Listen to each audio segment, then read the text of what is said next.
शिवचरित्रकार आणि इतिहास संशोधक श्री गजानन भास्कर मेहेंदळे सर, म्हणजे गेली 50 वर्षे शिवकालीन इतिहास, दोन्ही महायुद्धे या विषयाच्या अभ्यासासाठी व संशोधनासाठी वाहून घेतलेली व्यक्ती. मिलिटरी सायन्समध्ये पुणे विद्यापीठातून त्यांनी MA पदवी प्राप्त केली. गजाननराव हे 1971च्या भारत-पाक युद्धात बांगलादेशात प्रत्यक्ष युद्धभूमीवर युद्ध वार्ताहर म्हणून कार्यरत होते.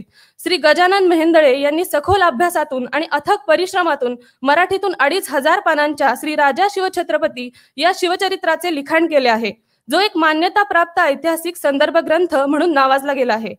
त्यांनी इंग्रजीमधून देखील Shivaji his life and times हे 1000 पानाचे शिवचरित्र लिहिले आहे, जे एकमेव द्वितीय आहे.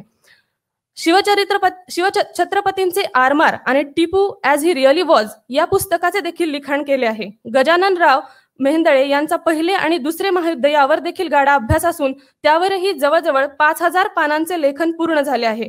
नजीकच्या वर्षात ते पूर्ण होईल. या सर्व ऐतिहासिक विषयांचा सखोल अभ्यास करण्यासाठी त्यांनी इंग्रजी, संस्कृत, मोडी लिपी आणि फारसी भाषा यात प्रावीण्य प्राप्त केले आहे. एक व्यासंगी, ध्येयासक्त आणि ऋषितुल्य इतिहासकार असे व्यक्तित्व हीच श्री गजाननराव मेहेंदळे यांची ओळख म्हणता येईल. धन्यवाद. नमस्कार. मी काही वर्षांपूर्वी मराठी शिवचरित्राचे 2 खंड पूर्ण केल्यावर ते काम काही काळ थांबवलं होतं. नंतर मी इंग्रजी शिवचरित्र पूर्ण केलं. ते साधारण 900-1000 पानांचं आहे. शिवछत्रपतींचे आरमार म्हणून मी आणि माझे सहलेखक संतोष शिंत्रे आम्ही दोघांनी मिळून एक पुस्तक लिहिलं. माझे विद्यार्थी शिवकालावरची कागदपत्र भरपूर प्रसिद्ध करत होते. त्याची 6-7 पुस्तकं प्रसिद्ध झाली. हे सगळं चालू असताना मी पहिल्या आणि दुसऱ्या महायुद्धाचा इतिहास लिहायला लागलो. म्हणजे महत्वाकांक्षा मोठी होती म्हणाल कदाचित. मला दुसऱ्या महायुद्धाचा इतिहास 1000 पानांच्या 8-10 खंडांमध्ये लिहायचा होता आणि पहिल्या महायुद्धाचाही लिहायचा होता. मी पहिल्या महायुद्धाचा इतिहास 1000 पानांमध्ये डबल करून मोठ्या आकाराची पूर्ण केला आहे. छापला नाही अजून आणि त्याचे नकाशे मी करायला सुरुवात केली होती. दुसऱ्या महायुद्धाची माझी 3000 पानं झाली आहेत. छापील पानं आहेत ती, म्हणजे टाईप झाली आहेत. आणि युद्धाची सांकेतिक भाषा म्हणणं चुकीचं आहे, पण कोड्स आणि सायफर्स जे वापरतात त्याच्यावर मी 1000 पानी पुस्तक केलं. अशी माझी 5000 पानं झालेली होती. आता दर 6-6 महिन्यांनी त्याचा एक खंड काढावा, म्हणजे लोकांना घेणं सोयीचं होईल, वाचणं सोयीचं होईल, असा माझा विचार होता. पण हे सगळं चालू असताना मी बघत होतो की इतिहासाबद्दल आणि विशेषतः शिवचरित्राबद्दल लोक असत्य सांगणं लोकांचं वाढतच चाललं होतं. तसं असत्य फार पूर्वीपासून सांगत होते, पण दिवसेंदिवस ते वाढतच चाललं होतं. आणि मग मला असं वाटलं की आपण जर या विषयाचे अभ्यासक आहोत तर खरं काय आहे ते सांगणं आपलं कर्तव्य आहे. त्यातनं आपल्याला सुटका नाही आपली त्यातनं. आणि माझं वय तर 70ला आलेलं होतं तेव्हा. स्वाभाविकपणेच मला असं वाटलं की वेळ फार जास्त उरला नाही आहे.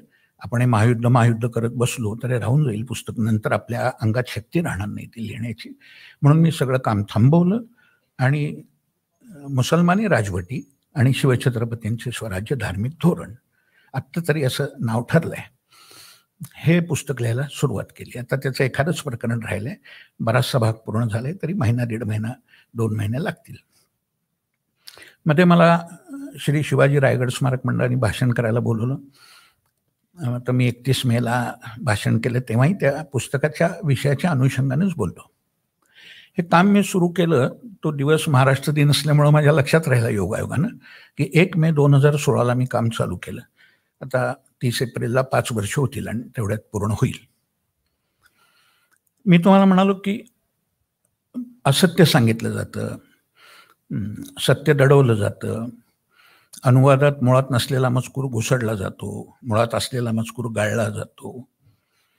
हे करणारे जे लोक आहेत त्यातले निदान काही जण स्वतःला मार्क्सवादी म्हणवतात, पण तो मार्क्सवाद हा त्यांचा जातीयवाद झाकण्याकरता घेतलेला बुरखा आहे. हे पहिल्या प्रतीचे लेखक आहेत. ते वाचतात, त्यांना येतं, फारसी येतं, पुस्तकं वाचतात, अभ्यास करतात, हे खरं आहे. दुसऱ्या प्रकारचे जे लोक आहेत ते संधी साधू लोक आहेत. ते काही अभ्यास वगैरे करत नाहीत, पण त्यांना हे माहिती असतं की गेले 50-50 वर्ष या डाव्या विचारसरणीच्या इतिहासकारांची शाळा कॉलेजांमध्ये जो इतिहास शिकवला जातो त्याच्यावर इतकी जबरदस्त छाप आहे की आपण जर त्यांच्या मर्जीत राहिलो नाही तर आपल्याला कदाचित नोकरी मिळणार नाही, कदाचित वरचं पद मिळणार नाही. आपण काही पुस्तकं लिहिली तर ती युनिव्हर्सिटीत रेकमेंडेड बुक्स म्हणून लागणार नाहीत आणि मुख्यतः आपल्याला निरनिराळ्या कॉन्फरन्सेसना बोलवणार नाहीत. त्यामुळं अनायासे भारताचा परदेशाचा प्रवास घडतो. मग आपण आपल्या विद्यापीठातनं एक कॉन्फरन्स घ्यायची आणि परदेशी लोकांना विद्यापीठाच्या खर्चानं बोलवायचं, मग त्या बदल्यात ते पण आपल्याला बोलवतात. हे जे सगळं आहे हे संधीसाधू लोकांचं काम आहे, त्यांना बाकी काही घेणं देणं नसतं. तिसऱ्या प्रकारचे जे लोक आहेत ते प्रौढत्वात सुद्धा शिशूच राहिलेले असतात, निरागस असतात, चांगले असतात, पण त्यांना काहीच कळत नसतं. साधारणपणानं काही लोक त्यांना मूर्ख म्हणतात, पण आपण तो शब्द वापरू नये. त्याच्याऐवजी भोळे किंवा निरागस असं म्हणावं. म्हणजे मूर्खपणा हा गुणच आहे का काय असं वाटायला लागतं. तर त्या लोकांचं आपण सोडून तर आता हा सोडून मुद्दा मी 3 प्रकारचे लोक सांगितले. आता काय काय खोटं करतात त्याची मी फक्त उदाहरणं सांगणार आहे, बाकी जास्त काही सांगणार नाही. एक उदाहरण देतो. 13व्या शतकातला सुलतान होता, त्याचं नाव होतं इल्तुतमिश. हा यानं उज्जैनचं महाकालेश्वराचं देऊळ पाडलं. तिथं विक्रमादित्याची प्रतिमा होती मोठी आणि ती प्रतिमा, इतर मूर्ती आणि महाकालेश्वराची मूर्ती किंवा पिंड हे सगळं घेऊन तो दिल्लीला घेऊन गेला. हा जो प्रसंग आहे त्याचं वर्णन एका ग्रंथात केलेलं आहे. त्या ग्रंथाची थोडी माहिती सांगतो. हा इंडियन हिस्ट्री काँग्रेस, याच्यावर डाव्या लोकांची अतिशय छाप आहे, त्या संस्थेच्या विद्यमानं प्रकाशित झाला. त्याचं नाव आहे कॉम्प्रिहेन्सिव्ह हिस्ट्री ऑफ इंडिया. त्याचा 5वा जो खंड आहे तो आहे दिल्ली सल्तनत. त्याच्यामध्ये जवळजवळ 1200 पानाचा तो ग्रंथ आहे. त्याच्यामध्ये ह्या इल्तुतमिश आणि आधीचे आणि नंतरचे 2-4 सुलतान या काळाला 250 पानं दिलेली आहेत. त्यात हा उज्जैनचा प्रसंग आहे.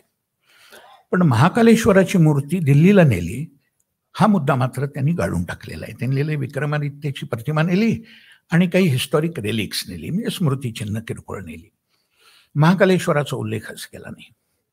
आणि स्वाभाविक होतं, कारण ती कशा करता नेतात हे जे सगळं वर्णन आहे ते तत्कालीन इतिहासकार तबकात नासिरी, त्याच्या ग्रंथाचं नाव आहे, लेखक आहे मिन्हाजुद्दीन. संक्षेपानं त्याला कित्येकदा नुसतं मिनाज म्हणतात. त्या मिनाजनं केलेलं आहे सगळं वर्णन. आणि त्याच्या एका प्रतीत आणखी खुलासा आहे की मशिदी पुढं ती टाकून लोकांनी पायाने तुडवावी म्हणून मूर्ती नेली होती. आता हे सांगायला त्यांना संकोच वाटला. वास्तविक हे सगळं केलं कोणी? इल्तुतमिशनं केलं. आत्ता जो ग्रंथ सांगितला त्याचे संपादक होते मोहम्मद हबीब, म्हणजे जे प्रसिद्ध अलीगडचे प्रोफेसर आहेत इरफान हबीब, त्यांचे वडील, तेही प्रोफेसर होते. ते आणि खलीक अहमद निझामी हे दोघंजणं आत्ता मी जो ग्रंथ सांगितला दिल्ली सल्तनत त्याचे संपादक आहेत. त्यांनी तर यातली कुठलीच गोष्ट केलेली नव्हती. गोष्ट केली होती इल्तुतमिशनं. मग तुम्ही का झाकायला बघताय? ते कारण आहे, तुम्हीच बघाल तर यांना जे ही झाकाझाकी लपवालपवी जे सगळं चालतं ते सगळं एका विशिष्ट दिशेनं चाललेलं असतं. आणि त्यामुळे ते सहेतुक आहे, म्हणजे चुकून चुकलेलं नाही आहेत, हेतुपुरस्सर चूक केलेली आहे, म्हणजे थोडक्यात खोटं लिहिलेलं आहे. आता मूर्ती तुडवणं पायाखाली हा इथल्या इस्लामी राज्यकर्त्यांचा शिरस्ता होता. 2-4 उदाहरणं सांगतो. गझनीच्या मुहम्मदानं सोमनाथाची मूर्ती किंवा पिंड गझनीला नेली. त्याचा तुकडा तिथं होता. लोक मशिदीत जाताना आपले चिखलानी भरलेले पाय त्या तुकड्यावर पुसत असत. हे अल्बेरुनीनं गझनीला राहत असताना लिहिलेलं आहे. तो गझनीला राहत होता, त्यानं हे पाहिलेलं आहे. दुसरं एक उदाहरण सांगतो. अलाउद्दीन खिलजीचा चुलता जलालुद्दीन खिलजी, त्यानं रणथंबोरच्या जवळ राजस्थानामधलं एका गावामधलं देऊळ पाडलं. 2 प्रचंड अजस्त्र, मिन्हाजुद्दीन सांगतो 1000 माणांच्या मूर्ती त्या घेऊन तो दिल्लीला आणल्या, तोडफोड केली आणि मशिदी पुढं टाकल्या. त्यानंतर जवळपास 45 वर्षांनी इब्न बत्तुता नावाचा जो प्रवासी भारतात आला त्यानं 2 मूर्ती पाहिल्या जामी मशिदी पुढं आणि त्यानं लिहून ठेवल्या. लोक तिच्यावर पाय देऊन पुढं जातात. आणखी पुष्कळ उदाहरण आहेत. 1-2 सांगतो आणखी. फिरोजशाह तुघलक, त्याचा कारकिर्दीचा इतिहास आहे सीरत-ए फिरोजशाही. त्यांना जगन्नाथपुरीचं मंदिर आहे, तिथल्या मूर्ती, आजूबाजूच्या मूर्ती त्या आणल्या, त्यांची तोडफोड केली आणि दिल्लीतल्या मशिदी पुढं लोकांनी त्या पायातल्या जोड्यांनी तुडवाव्यात म्हणून आणून टाकल्या. आता आणखी एकच देतो, आहेत पुष्कळ. औरंगजेबानं जेव्हा 1670 किंवा त्या सुमाराला मथुरेचं केशवरायाचं मंदिर पाडलं, त्यावेळेला तिथल्या मूर्ती आग्र्यामध्ये एका मशिदीच्या पायऱ्यांखाली घातल्या. असं त्याचा जो सरकारी इतिहास आहे, मासिरे आलमगिरी, त्यात नमूद केलेलं आहे. ती प्रथाच होती, त्यात तुम्ही काय लपवून काय लपवणार. मी एक उदाहरण सांगितलं लापवा छप्पीचं, की हे महाकालाची मूर्ती दिल्लीला नेली, ही गोष्ट इतिहासातनं वगळून टाकली. दुसरं एक उदाहरण देतो, या मोहम्मद हबीब जे मी आता म्हटलं त्यांचंच देतो. अमीर खुसरो हा अल्लाउद्दीन खिलजीचा समकालीन होता, प्रसिद्ध कवी आहे फारसी. त्याचा खजाइनुल फुतूह म्हणून ग्रंथ आहे. खजाइनुल फुतूह म्हणजे विजयांचे खजिने, गद्य ग्रंथ आहे. त्यात त्याने अलाउद्दीनच्या विजयांचं आणि त्यानं केलेल्या बांधकामांचं वर्णन केलेलं आहे. त्यात तो लिहितो की तिथे जी जामी मशीद आहे तिच्या पूर्वेला अलाउद्दीननं एक मोठा मनोरा बांधायला घेतला होता आणि त्याकरता तिथली मंदिरं तोडून फोडून त्यांचे दगड त्याचे कामगार आणत होते, असं त्या ग्रंथात लिहिलेलं आहे. मंदिर या करता त्यांनी वापरलेला शब्द आहे सनम खाना. थोडं उलगडून सांगतो, सनम हा अरबी शब्द आहे, त्याचा अर्थ होतो मूर्ती, आणि खाना हा फारसी शब्द आहे, त्याचा गृह, घर. सनम खाना आणि बुतखाना हे एकाच अर्थाचे शब्द आहेत, वेगवेगळ्या अर्थांचे शब्द नाहीत. सनम खाना म्हणजे मूर्तीचं मंदिर, थोडक्यात सांगायचं म्हणजे देऊळ. तर देवळं पाडली आणि त्याचे दगड त्या मशिदीच्या मनोऱ्याकरता वापरले. सगळे एकाच ठिकाणी घडलेच नाही, अनेक ठिकाणी घडले. पण मोहम्मद हबीब यांनी भाषांतर करताना सनम खानाचं भाषांतर किल्ला, कॅसल असं केलं. आता त्यांना फारसी येत नाही असं कोण म्हणेल, असं कोणी म्हणेल असं मला वाटत नाही. पण त्यांची एखादा मनुष्य जर तरफदारी करायला उभा राहिला, वकिली करायला उभा राहिला आणि जो म्हणाला की नाही अहो त्यांना माहीत नसेल त्या शब्दाचा अर्थ चुकून झाला असेल, तर तसं नाही, तर दाखवून देतो की त्यांना त्या शब्दाचा अर्थ माहिती होता. कारण त्याच ग्रंथात पुढे एके ठिकाणी असनाम असा शब्द आलेला आहे, त्याचा अर्थ भाषांतर त्यांनी आयडॉल्स असं केलेलं आहे, आणि असनाम हे सनम या शब्दाचं अनेक वचन आहे. म्हणजे त्यांना नुसता सनम हा शब्दच ठाऊक होता असं नव्हे, तर त्याचं अनेक वचन अरबीत काय होतं तेही ठाऊक होतं, आणि तरी देखील त्यांनी जाणून बुजून हे भाषांतर चुकीचं केलं. आणखी एक उदाहरण देतो, या मोहम्मद हबीब यांचंच देतो. तैमूर लंगानं जी भारतावर स्वारी केली तिचंही वर्णन या कॉम्प्रिहेन्सिव्ह हिस्ट्री ऑफ इंडियात आलेलं आहे. तैमूर लंगाचं आत्मवृत्त आहे, त्याचं नाव आहे मलफुजाते तिमुरी. त्यात त्यांनी मोहम्मद हबीब यांनी असं कॉम्प्रिहेन्सिव्ह हिस्ट्रीमध्ये म्हटलेलं आहे की तैमूरची स्वारीचा धर्माशी काही संबंध नव्हता, तो लुटारू होता, अनेक ठिकाणी लूट केली, त्यातलाच ही एक स्वारी होती, त्याचा धर्माशी संबंध जोडू नका असं त्यांचं म्हणणं आहे. ज्यानं स्वारी केली तर तैमूर लंगाचं म्हणणं अगदी वेगळं आहे. तो सांगतो की हा माझा जिहाद होता, कारण भारतातले मुसलमान राज्यकर्ते अगदी दुर्बळ झालेले आणि तेव्हा झालेही होते, आणि काफिर हिंदू शिरजोर झालेले, तेव्हा त्यांना धडा शिकवण्याकरता मी स्वारी केली आहे, आणि हा माझा जिहाद आहे. आणि हे त्यांनी एका ठिकाणी नाही, 2 ठिकाणी नाही, 10 ठिकाणी लिहिलंय. आणि मी अंदाजाने नाही म्हणत आहे 10, मी मोजले आहेत. त्यांनी 10 ठिकाणी लिहिलंय की हा माझा जिहाद आहे म्हणून. त्याचं एक उदाहरण देतो. दिल्लीजवळ लोणी नावाचं एक गाव होतं, अजून आहे ते, कदाचित दिल्लीत समाविष्ट झालं असेल आता. तिथं जेव्हा गावकरी धरले त्याच्या सैन्यानं, तेव्हा हिंदू आणि मुसलमान वेगवेगळे केले, आणि हिंदूंची कत्तल केली आणि मुसलमानांना सोडून गेलं. जर फक्त लुटीकरता स्वारी केली होती ती खरं म्हणजे कोणाचीच कत्तल करायचं कारण नव्हतं, लूट करायची जाऊ द्यायचं लोकांना. कत्तल करायची होती तर सगळ्यांचीच करायची, पण तसं त्यांनी केलं नाही. त्यांनी हिंदूंची कत्तल केली आणि मुसलमानांना मात्र सोडून दिलं. या अडचणीतनं मोहम्मद हबीब यांनी मोठ्या चतुराईने मार्ग काढला. त्यांनी तो प्रसंगच गाळून टाकला, म्हणजे विषयच मिटला. मगाशी मी सांगितलं सनम खानाचं चुकीचं भाषांतर केलं, आता इथं प्रसंगच वगळून टाकला. आणखी 1-2 उदाहरणं देतो. सय्यद नूरुद्दीन मुबारक गझनवी नावाचा एक सुफी धर्मोपदेशक होता, सुरावर्दी पंथाचा होता. त्यानं इल्तुतमिशच्या काळात तो भारतात आला. इल्तुतमिशनं त्याला शेखुल इस्लाम अशी मोठी पदवी दिली. तो प्रवचनं देत असे इल्तुतमिश पुढं. झियाउद्दीन बर्नीच्या तारीखे फिरोजशाहीमध्ये त्या प्रवचन काय देत असे तेही लिहिलेलं आहे. त्यातला प्रवचनामध्ये जे त्याचे मुद्दे होते 4, त्यातला पहिला मुद्दा असा होता की काफिर आणि काफिरत्व यांना मुळापासून उखडून टाकलं पाहिजे इस्लामच्या बादशहानं, मुसलमान बादशहानं. काफिरत्व म्हणजे काय? काफिरांशी संबंधित असलेल्या गोष्टी, म्हणजे त्यांचे धर्मग्रंथ, त्यांची देवळं, हे सगळं नष्ट केलं पाहिजे. अगदी ते शक्यच होत नसेल तर निदान त्यांचा अवमान तरी केला पाहिजे. आणि धर्मनिष्ठ मुसलमान बादशहाचं लक्षण काय आहे तर काफिर हिंदू बघताच त्याचा चेहरा संतापानं लाल झाला पाहिजे आणि याला कापून टाकावं असं त्याला वाटलं पाहिजे. असं नुरुद्दीन मुबारक आत्ता जो सांगितला सूफी, तो त्याच्या प्रवचनात सांगत असे. फरीदा खानम नावाच्या एका बाईंनी सूफिझम अँड इंट्रोडक्शन म्हणून एक पुस्तक लिहिलं आहे. त्या पुस्तकात त्या नुरुद्दीन मुबारकची माहिती दिलेली आहे, 2 पानांमध्ये दिलेली आहे. त्याच्या प्रवचनाचा बराचसा गोषवार आपण दिलेला आहे, पण हा जो पहिला मुद्दा आहे तो पूर्णपणानं वगळलेला आहे. आणखी एक उदाहरण देतो, किती म्हणाल तेवढी आहे. प्रसिद्ध आहे मोहम्मद तुघलक. त्याच्या दरबारात इब्न बत्तुता आला होता 1334 मध्ये, मी सांगितलं. आणि 1342 मध्ये त्यांनी मोहम्मद तुघलकानं त्याला चीनला आपला राजदूत म्हणून पाठवलं. तोपर्यंत तो तुघलकाच्या दरबारीच होता. मुख्य न्यायाधीश म्हणूनही त्याची नेमणूक झाली होती. त्यांना असं वर्णन केलंय की इथं ईदचा जेव्हा उत्सव होतो, 2दा ईद येते वर्षातनं. ईद या शब्दाचा अर्थच मुळी सण असा आहे. तर त्या ईदच्या वेळेला त्या वर्षी ज्या काफिर राजांच्या मुली, इतर काफिर स्त्रिया ज्या काही सापडल्या असतील हातात, त्यांना दरबारात नाचतात गातात त्या, आणि नंतर तो त्या अमिरांना वाटून टाकतो. त्याचे जे सरदार आहेत त्यांना वाटून टाकतो. आणि अशा पुष्कळ मुली असायच्या, स्वस्तात मिळत होत्या.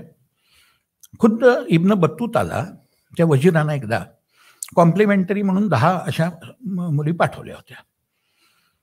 त्यानं त्या 10 पैकी एक मुलगी, त्या मुलींना जो घेऊन आला त्याला दिली टिप म्हणून. राहिल्या ज्या मुली, त्यातल्या 3 मुली त्यांनी आपल्या नोकरा चाकरांना दिल्या. आणि बाकीच्या त्याच्याजवळ होत्या. तो मोरोक्कोचा होता मूळचा. तो तिथं गेल्यावर लिहितो की मला आठवत नाही त्यांचं काय झालं ते. बकऱ्या काय किंवा काफिर स्त्रिया काय, ते काही फार लक्षात ठेवण्याजोगी गोष्ट नाही आहे त्याच्या मते. आता तो हे जे करत होता तर इस्लामला धरून होतं का? तर इस्लामला धरून होतं. कुराणामध्ये निदान 2 ठिकाणी असं सांगितलेलं आहे की युद्धकैदी स्त्रिया तुम्हाला वैध आहेत, तुम्ही त्यांच्याशी शरीर संबंध करू शकता, असं कुराणात सांगितलेलं आहे. काफिर स्त्रिया अर्थात 2 ठिकाणी सांगितलं. आणि मला वाटतं या पुस्तिकेत मी त्या आयता दिल्या पडेत कोणत्या. खुद्द पैगंबरांनी युद्धात सापडलेल्या 2 स्त्रिया त्यांच्याकडे होत्या. त्यापैकी एका स्त्रीचं मी नाव सांगितलं होतं. मी 31 मेला जे भाषण केलं यूट्यूबवर आहे, तिचं नाव होतं रायहाना. तिच्या नवऱ्याला तिथं ज्या लोकांची कत्तल केली युद्ध संपल्यानंतर, त्यात मदिनेत त्याला ठार मारलं होतं. आणि रायहाना त्यांच्याचकडे, पैगंबरांच्या वाट्याला आली, त्यांच्याचकडे होती. तिच्याशी त्यांनी लग्न केलं का नाही ही थोडी संदिग्ध आहे बाब, पण साधारणपणानं केलं नाही असंच बहुतेक लोक म्हणतात. तबरी नावाचा जो इतिहासकार आहे तो सांगतो ती शेवटपर्यंत उपस्त्री, कॉन्क्युबाईन म्हणून त्यांच्याकडे होती. त्यावेळेला रायहाना सांगितले. तर दुसरी एक सांगतो. त्यांच्या ज्या स्त्रियांची यादी आहे 12-14 इब्न हिशामनं दिलेली, तिच्या आधारे सांगतो.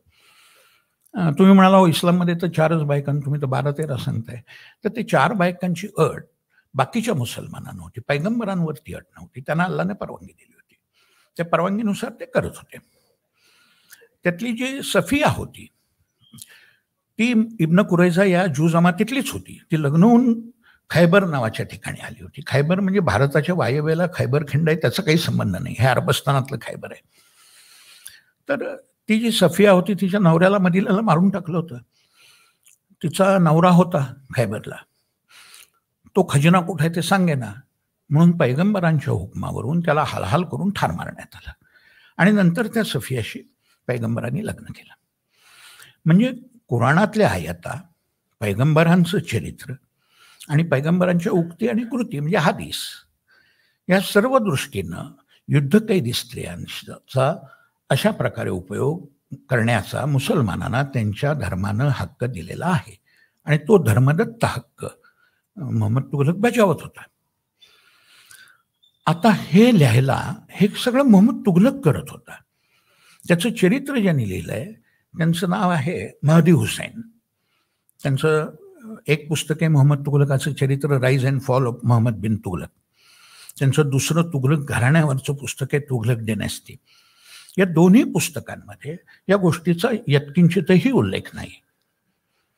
कॉम्प्रिहेन्सिव्ह हिस्ट्री ऑफ इंडिया मागाशी मी सांगितलं, जिचे मोहम्मद हबीब संपादक आहेत एक, त्याही ग्रंथात नाही. तुम्हाला थांगपत्ता सुद्धा लागणार नाही की असं काही चाललं होतं त्या दरबारात.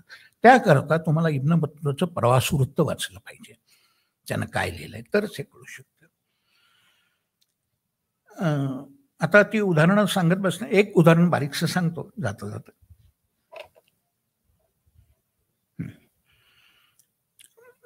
शहाजहानच्या कारकिर्दीचा इतिहास आहे, बादशाहनामा असं नाव आहे त्याचं. अब्दुल हमीद लाहोरीनं लिहिलंय.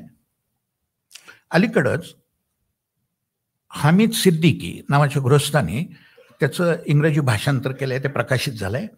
इदारा अदबियात दिल्ली या संस्थेनं प्रकाशित केलं, इंग्रजी अनुवाद आहे. आता शहाजहानच्या कारकिर्दीतला एक प्रसंग असा आहे की प्रताप उजनिया नावाच्या माणसाने बंड केला असा त्याच्यावर आरोप केला. त्याच्यावर अब्दुल्ला खान फिरोज जंगाला शहाजहाननं पाठवलं. प्रताप उजनिया शरण आला आणि त्यांनी शहाजहानला कळवलं की असं असं झालेलं आहे.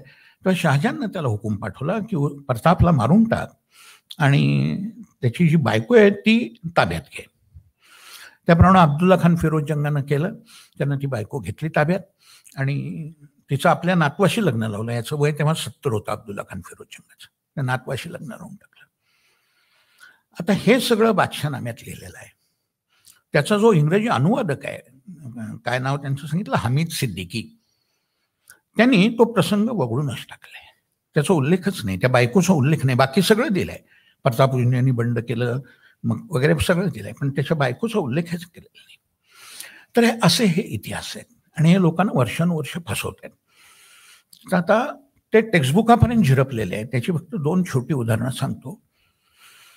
NCERTचं जे 12वीचं पाठ्यपुस्तक आहे त्यात एके ठिकाणी असं लिहिलं आहे की लढाईच्या धामधुमीत जी देवळं पाडली जात ती नंतर परत बांधण्याकरता त्यांना अनुदान दिलं जाईल असं शहाजहान आणि औरंगजेब यांच्या कारकिर्दींवरून दिसतं, असं त्यात लिहिलेलं आहे NCERTच्या पुस्तकात. यात 2 असत्य आहेत. पहिलं असत्य असं भासवलं आहे की देवळं पडत की लढाईच्या धामधुमीत पडत, तोफेचा गोळा लागून वगैरे काही मुद्दाम काही पाडत नव्हते असं त्यात भास निर्माण केलाय. पण तसं नाही आहे. खुद्द याचं जर उदाहरण घेतलं औरंगजेबाचं, त्यानं काशीचं देऊळ पाडलं तेव्हा कुठलं युद्ध चालू होतं? कुठलं युद्ध चालू नव्हतं. पाठोपाठ मथुरेचं देऊळ पाडलं, मथुराचं कुठलं युद्ध चालू होतं? कुठलं युद्ध चालू नव्हतं. युद्ध चालू असताना सुद्धा त्यांनी 1705 मध्ये पंढरपूरला देऊळ पाडलं तेव्हा पंढरपूरला कुठलंही युद्ध चालू नव्हतं. तेव्हा पहिलं वाक्य जे आहे की युद्धाच्या धामधुमीत ती देवळं पाडली जात, हे मुळात दिशाभूल करणार आहे. आता राहता राहिला दुसरा प्रश्न की ते त्यांना काही अनुदान वगैरे देत होते का देवळं परत बांधायला? तर हे दादांत खोटं आहे. एका गृहस्थांनी राईट टू इन्फॉर्मेशन ऍक्ट खाली त्यांना प्रश्नच विचारला त्या NCERTच्या टेक्स्टबुक करणाऱ्या तिथल्या माहिती अधिकाऱ्याला की हे वाक्य जे आहे त्याला आधार काय? तेव्हा त्या काय माहिती अधिकारी बाई होत्या, त्यांनी त्या फाईल्स पाहिल्या आणि सांगितलं ह्या विधानाला काही आधार आमच्याकडे दिलेला नाही आहे इथं. आणि बरोबरच आहे, आधार नाहीच आहे. आता हे कसं सामान्य जनतेपर्यंत झिरपलं आहे. मी टेक्स्टबुकातनं सांगितलं, आणखी एका उदाहरणानं सांगतो. मोइनुद्दीन चिश्ती अजमेर दर्गा आहे. दर्ग्याला लोक जातात, चादर चढवतात. तो जेव्हा वृद्ध झाला होता तेव्हा त्याच्या एका शिष्यानं एका राजाची युद्धात हत्ती सापडलेली मुलगी आणली आणि त्याला अर्पण केली मोइनुद्दीनला. त्यानं तिला मुसलमान केलं, तिच्याशी लग्न केलं आणि त्याच्यापासून तिला संतती झाली. हे जे सगळे हकीकत आहे, मी मगाशी सांगितलं, त्यानं त्याचा धर्मानं त्याला जो हक्क दिलाय त्यानं तो बजावलाय. ही हकीकत त्यांच्या वेबसाईटवरच होती त्या दर्ग्याच्या. पण कुणीतरी त्यावरनं सोशल मीडियामध्ये कॉमेंट्स केल्या की हे बरोबर नाही आहे करणं, या माणसाने ही गोष्ट वाईट केली. त्याला माहीत नसेल की वाईट म्हणजे इस्लामला धरून होती, वाईट असो की चांगली असो, पण त्यानं केल्या कॉमेंट्स. तेव्हा मग त्यांनी त्या वेबसाईटवरचा तो मजकूर काढून टाकला. सुदैवानं आधीच्या आणि नंतरचा वेबसाईटवरच्या मजकुराचा स्क्रीनशॉट लोकांनी घेऊन ठेवलेले आहेत आणि माझ्याकडे आहेत. तर अशा प्रकारे हे केवळ मोठ्या पुस्तकांपुरतं राहत नाही, ते पाठ्यपुस्तकांपर्यंत येतं, ते शेवटी जनसामान्यांपर्यंत येऊन पोचतं. आणि हे खोटं लिहायला जागा फार थोडी लागते. उदाहरण म्हणून सांगतो, शिवाजी महाराजांच्या सैन्यात 70% मुसलमान होते असं मी स्वतः इंटरनेटवर वाचलं. आता त्यांना एक वाक्य पुरलं. मी म्हटलं आपण याद्याच तयार करू. म्हणून मी याद्या तयार केल्या, माझ्या याद्या तयार आहेत. 436 हिंदू सरदारांची मी नावं काढली आणि त्यातले शहाजी महाराजांच्या काळापासनं शिवाजी महाराजांकडे अल्पकाळ जे 5 होते, तांत्रिक कारणाकरता होते, असे सगळे मुसलमान धरले तर ते 12 आहेत. त्यांचं प्रमाण पडतं 3%. आणि तांत्रिक कारणाकरता होते ते वगळले. मी मागं सांगितलंय तांत्रिक कारणा म्हणजे फारसी लिहिण्याकरता वगैरे वगैरे, तर 2 उरतात. 2 ते प्रमाण होतं 0.5% कमी. आणि त्याचंही काही कारण असू शकतं, मी मोठ्या पुस्तकात सांगेन. मुद्दा असा आहे की त्यांना खोटं बोलायला एक वाक्य पुरलं. माझं हे परिशिष्ट जवळपास 60 पानांचं झालं आणि त्याकरता मला या सगळ्यांची नावं, कारण मी प्रत्येक माणसाला पुरावा दिलेला आहे, नावाचा मी पुराव्याशिवाय काही लिहित नाही. आता हे जे पुस्तक आपण वाचाल 1400 पानी पुस्तक आहे, छोट्या पुस्तकात नाही दिलेलं, पान नंबर वगैरे सगळं. पण मोठ्या पुस्तकामध्ये मी फारसी ग्रंथांची नावं दिली आहेत. त्यापैकी जवळजवळ सगळ्या ग्रंथांची सुदैवानं भाषांतर उपलब्ध आहेत, एकतर हिंदी किंवा इंग्रजी. तेव्हा मी संदर्भ देताना फारसी पुस्तकाचा पान नंबर देतो, इंग्रजी किंवा हिंदी किंवा दोन्ही अनुवादांचे पान नंबरही देतो. त्यामुळे तुम्हाला ते मुळात जाऊन बघता येईल की हा माणूस सांगतोय ते खरं आहे ना, कारण ते अनुवाद ते भाषांतर काही मी केलेले नाही आहेत, पूर्वी कोणीतरी केलेले आहे. तर असे हे लोक आहेत. मी त्याचा परामर्श घेताना कधीही हेत्वारोप करत नाही. हेत्वारोप म्हणजे काय ते सांगतो. तुम्ही अमुक धर्माचे आहात आणि तो तमुक धर्माचा आहे म्हणून तुम्ही त्याच्या विरुद्ध एक प्रकारे आकसानं त्याचं म्हणणं खोटं म्हणताय असं मी करत नाही. मी माणसावर टीकाच करत नाही.